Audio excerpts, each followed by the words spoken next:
Bonjour à tous et bienvenue chez le Gaspard. On donne rendez-vous aujourd'hui au Mondial de l'Automobile. Donc là, on est juste à l'entrée avec cette magnifique histoire de l'automobile avec la Ford T et les premières Citroën. Donc je vais vous faire visiter le salon avec moi et suivez-moi pour cette nouvelle vidéo. Donc si on veut rêver, ici c'est le coin pour rêver. Aston Martin, Rolls-Royce Cullinan au fond, Bentley, Bentayga. Franchement, il y a de quoi faire. Il y a vraiment des très beaux bolides à ce salon de l'auto. Alors là, on se situe au niveau du pôle électrique du salon avec cette nouvelle i3008 qui est présentée ici au salon. Je vais essayer de vous la montrer comme je peux. Il y a un petit peu de monde malheureusement devant moi. Mais c'est surtout l'intérieur que je trouve assez impressionnant avec ce iCockpit. Dès que le monsieur sera passé. Donc regardez-moi ce cockpit à l'intérieur. Vraiment, on est vraiment dans un vaisseau spatial. On est vraiment dans des voitures très futuristes. Qu'est-ce que vous en pensez de ce type de véhicule? Est-ce que vous pensez qu'on est prêt à l'électrique? Et également cette nouveau Renault 5 qui doit sortir en fin d'année normalement. Est-ce que vous pensez qu'on est prêt pour passer justement du thermique à l'électrique? Donnez-nous votre avis dans nos commentaires. Ça m'intéresserait de débattre de ça avec vous. Que vous pensez-vous de l'électrique? Est-ce pour vous l'avenir de l'automobile? Est-ce la fin du thermique? Je ne sais pas ce que vous pensez de cette voiture que je ne connaissais pas. De Vinci. On a vraiment de très beaux modèles ici en mode supercar mais rétro resto mode un petit peu. Je vais aussi vous montrer un petit peu les autres aussi également. Mais franchement, on a vraiment un très beau stand ici avec vraiment des voitures typées anciennes mais restaurées. Ça fait vraiment un très beau style. Et on a pas mal de choix de modèles avec de nombreux modèles en mode décapotable ou en mode une place comme celle-ci. Vraiment quelques prototypes assez impressionnants. J'avais pris un chemin. Laquelle est-ce que vous préférez de toutes? Moi j'ai une petite préférence pour la première, là, la De Vinci. Celle-ci aussi en mode un petit peu, on dirait une Porsche. Franchement, il y a vraiment de très beaux modèles si j'arrive à approcher.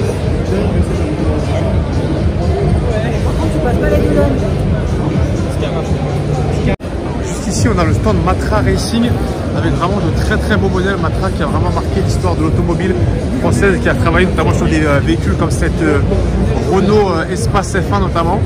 Mais ils ont vraiment de très beaux véhicules que j'essaie de vous montrer.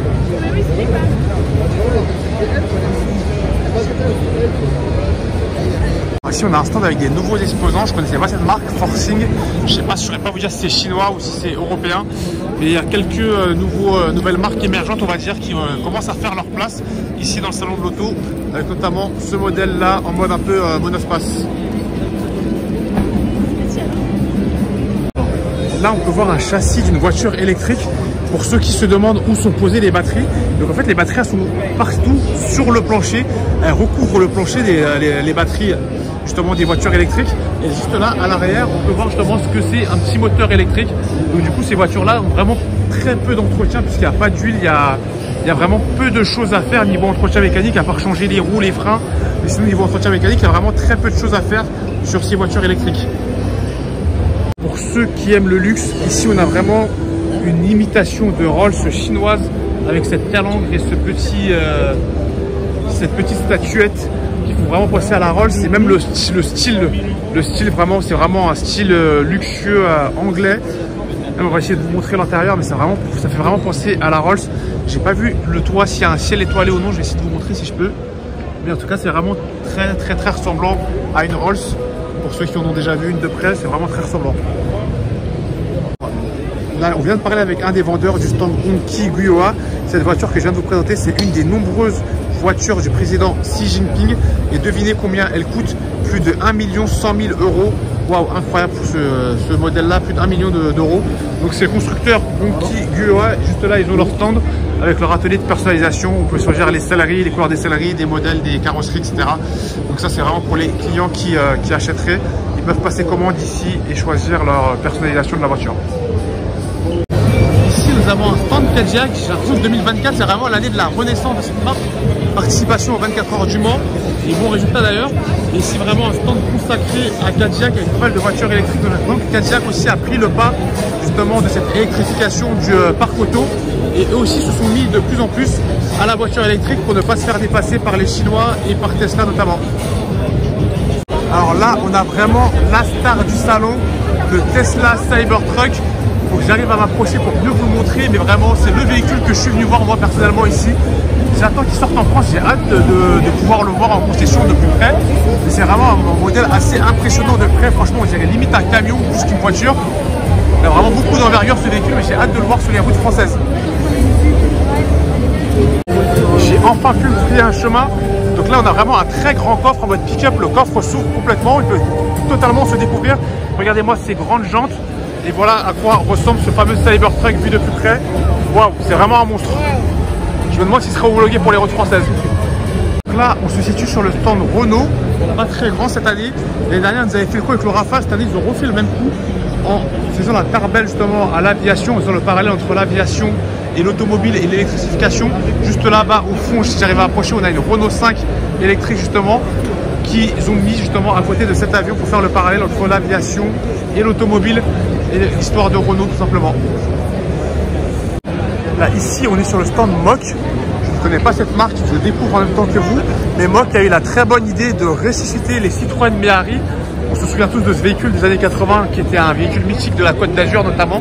Ils ont ressuscité le style justement en créant ce Moc en mode électrique, sachant que c'est une voiture de ville, donc ça suffit qu'amplement, l'autonomie de la batterie est largement suffisante pour se balader en bord de plage, en bord de mer, avec ce type de véhicule qui est aussi entièrement décapotable, comme sur cette version ici, et très pratique pour transporter des objets encombrants comme des planches de surf notamment. Donc là, on a changé de pavillon et on retrouve les marques traditionnelles comme Dacia et Renault. Tout à l'heure, c'était juste un petit stand de Renault, c'était pas le stand officiel de Renault. Donc on a le Dacia Bigster juste ici. Là-bas, là où il y a le fond, on a le Duster. Un autre Bigster ici. Et on a également le stand Renault que je vais essayer de vous montrer un peu mieux. Mais là, comme vous pouvez voir, c'est noir de monde avec les expositions de Renault 5 notamment. Là, on est en direct du stand Alpine. On peut voir ce nouveau prototype d'Alpine qui ressemble à celle justement qui a participé récemment aux 24 heures du monde. J'ai pas le nom du modèle malheureusement. Et sur le mur, la fameuse Alpine du championnat du monde de F1. Et ici, on a une Alpine A290. Vu de près, je trouve que ça ressemble vraiment à une Renault 5. C'est à peu près le même type de gabarit. À mon avis, je pense que ce serait peut-être la version sportive de la Renault 5. Je suis dans la gamme Renault Alpine. Alors ici, on a le droit à une Alpine A110R, une vraie de vraie avec son béquet en carbone. Je ne sais pas si j'ai le droit de toucher, mais c'est vraiment... Non, on n'a pas le droit de toucher. Donc c'est vraiment magnifique franchement d'avoir ceci de près. Je vais essayer de vous la montrer, faire le tour avec vous. C'est vraiment une très très belle voiture. Si vous voulez vous faire plaisir sur les routes de montagne, c'est vraiment le véhicule idéal. Surtout depuis la fin de Renault Sport et des Mégane RS et Clio RS. C'est vraiment avec ceci qu'il faut se faire plaisir sur les routes de montagne. Vraiment magnifique avec ce capot en carbone et ce toit en carbone. Waouh, très belle.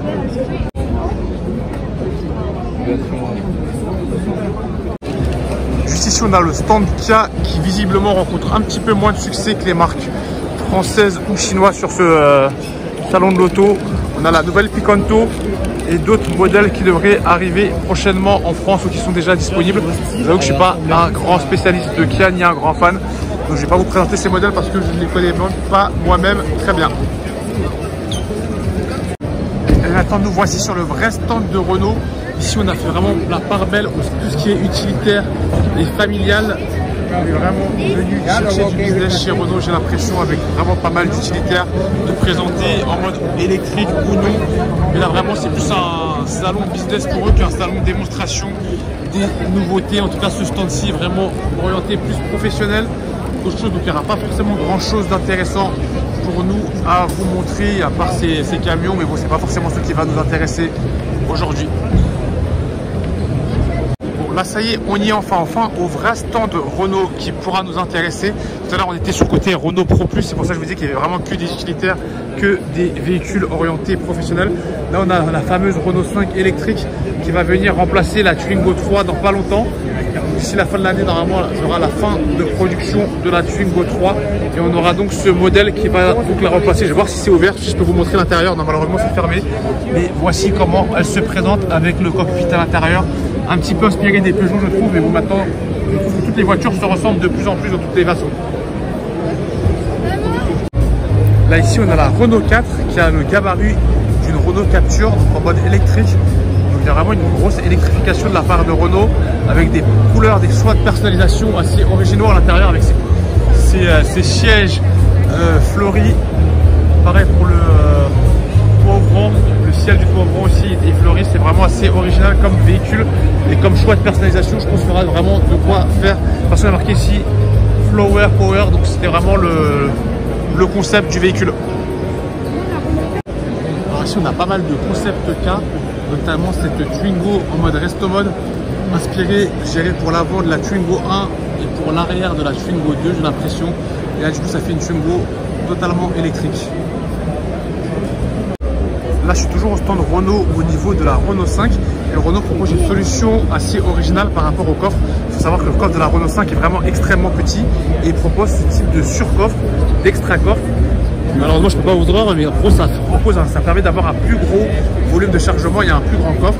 Donc, c'est un coffre amovible qu'on peut retirer et rajouter à l'occasion en cas de voyage, de week-end, ou quoi que ce soit, quand on part charger, on peut retirer ou ajouter ce coffre à sa guise. Là, on a changé d'aile et on se retrouve sur le stand Volkswagen avec cette très belle Polo GTI qui ressemble presque à une Golf. Elle a pris de l'ampleur vraiment cette voiture. Avant, quand j'étais plus jeune, elle était vraiment minuscule et maintenant on se dirait presque une Golf. En tout cas au niveau de la calandre avant, elle a vraiment pris de la gueule. Je ne sais pas ce que vous en pensez. Il y a pas mal de beaux modèles et je vais essayer de faire le tour avec vous et vous présenter modèle par modèle parce que Volkswagen c'est vraiment une marque qui me tient à cœur et que j'aime beaucoup.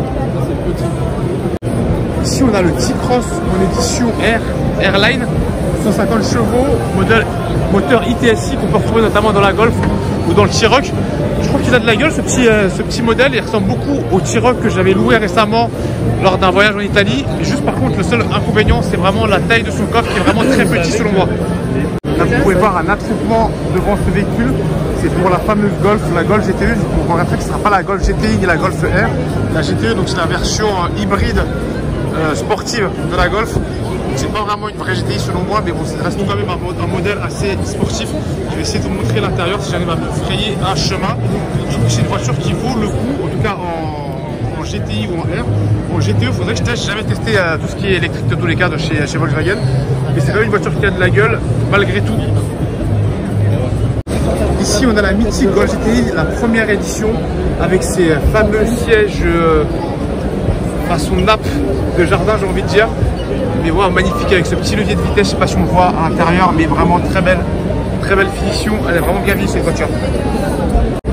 Ici, nous avons le Volkswagen Tayron, qui est une sorte de version un peu plus XXL de la Tiguan. Pour moi, c'est comme un gros Tiguan un petit peu, c'est vraiment un Tiguan en mode 7 places. Je vais essayer de vous le montrer. En gros, c'est un Tiguan avec 3 rangées quasiment. Trait pour trait, je trouve qu'il ressemble beaucoup au Volkswagen Tiguan, un petit peu plus modernisé, restylisé. Mais sinon, en gros, grosso modo, c'est vraiment du Tiguan. Juste on a une banquette arrière, en plus une 3e rangée. Mais sinon, on est vraiment sur les mêmes standards.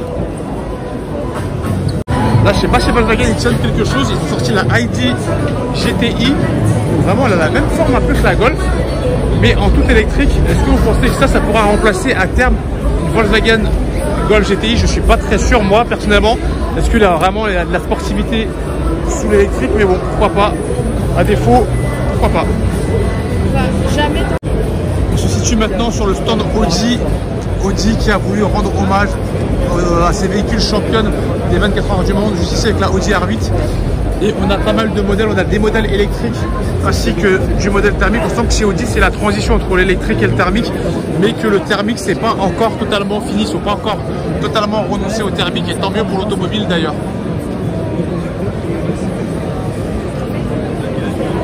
On a le droit à la présentation d'un nouveau concept car chez Audi, la R5 e-tron GTI. Je ne sais pas si vous la commercialisez un jour celle-là, mais franchement elle est vraiment très jolie. C'est limite une mini R8, très jolie. Franchement j'aime bien. C'est plus une voiture de tous les jours qu'une R8 qui est vraiment une supercar. Là vraiment c'est une voiture que si on a les moyens bien sûr, avec laquelle on pourra se promener dans la vie de tous les jours. La voici de plus près, vue de face, à quoi elle ressemble. Franchement c'est vraiment un beau modèle. J'espère vraiment qu'elle sortira dans un futur proche. Donc là on se situe sur le stand Peugeot qui rend hommage aussi à ces voitures du championnat du monde d'endurance avec la 9X8 je crois si je dis pas de bêtises. Donc là on a franchement la part belle à l'électrification, on a pas mal de modèles électriques, il y a pas mal de monde aussi, donc je vais essayer de me frayer un passage et essayer de vous montrer quelques-uns des modèles présentés ici sur le salon de l'auto. Alors juste devant nous on a la i308 GT en version GT. Je sais pas qu'est-ce que vous en pensez vous de cette voiture. Est-ce que pour vous ça peut concurrencer un premium album style une Golf, une Audi A3, une Mercedes classe 1 ou une BMW série 1? Moi j'aime bien. Après est-ce qu'en termes de finition, est-ce que ça vaudra un des modèles que je vous ai précité? Je ne sais pas. J'ai pas essayé le véhicule, j'ai pas essayé le modèle. Mais sinon, ça a de la gueule, j'aime bien. Franchement, la calandre est jolie. Il y a pas mal de belles finitions. Mais après, à voir ce que ça vaut sur la route en termes de tenue de route, de comportement et d'habitabilité. Regardez l'intérieur avec ce beau cockpit, ce joli volant sport et cet affichage tête haute, ainsi que ces sièges velours matelassés un peu.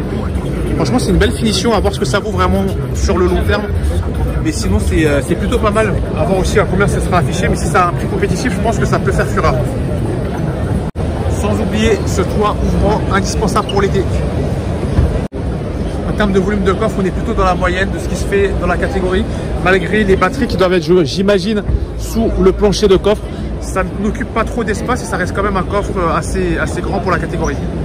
Pour ceux qui sont fans de concept car électrique un peu futuriste, alors là vous êtes servi avec ce concept car de chez Peugeot. J'ai pas le nom du modèle, mais à mon avis c'est pas un modèle qui serait prêt de sortir, pas d'ici prochainement, mais franchement c'est assez impressionnant. Il n'y a vraiment rien dans la voiture, il y a juste un volant et c'est tout. Il y a vraiment très peu de choses. J'ai l'impression que c'est limite une voiture autonome. Alors juste en face on a le stand BMW, mais malheureusement il y a vraiment beaucoup trop de monde. Je ne pourrais pas m'approcher pour vous montrer les voitures qui se sont exposées. Surtout qu'on ne peut pas accéder directement aux voitures. On peut juste passer comme là devant et dans la foule. Mais le temps que les gens ils libèrent la place, il faut que les gens ils stationnent. Donc je ne vais pas vous montrer le stand BMW malheureusement. Ça aura été mon regret de la journée. Et voilà, c'est ainsi que prend fin cette vidéo devant ce stand BMW que malheureusement on n'aura pas pu visiter. Donc mes grands regrets de ce mondial, c'est déjà le stand BMW trop bondé et l'organisation était faite de manière à ce qu'on ne puisse pas vraiment accéder aux voitures, donc c'était pas intéressant. Donc, je pourrais même pas vous dire quel modèle a été exposé, mais bon, ça c'est pas grave. Deuxième regret, c'est Mercedes qui n'était pas présent au salon de l'auto. Nous n'avons pas fait l'effort de déplacer un stand jusqu'ici, ainsi que Toyota quand même, c'est des poids lourds du marché mondial et qui n'étaient pas là ici à Paris, c'est quand même assez dommage. Mais sinon on aura vu de très beaux modèles, de très beaux véhicules. On aura vu les stratégies de certains constructeurs et d'autres. Certains continuent à miser sur le thermique, d'autres sont déjà passés à l'électrique. La renaissance de certains constructeurs tels que Cadillac, ça fait plaisir.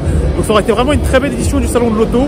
J'ai hâte de voir ces véhicules, ces prototypes qu'on a vus ici sur les routes. Donc ce sera tout pour moi pour cette vidéo. On se dit à la prochaine dans une prochaine vidéo. Et n'oubliez pas avec le casse-marque le malin. Salut l'équipe, ciao ciao.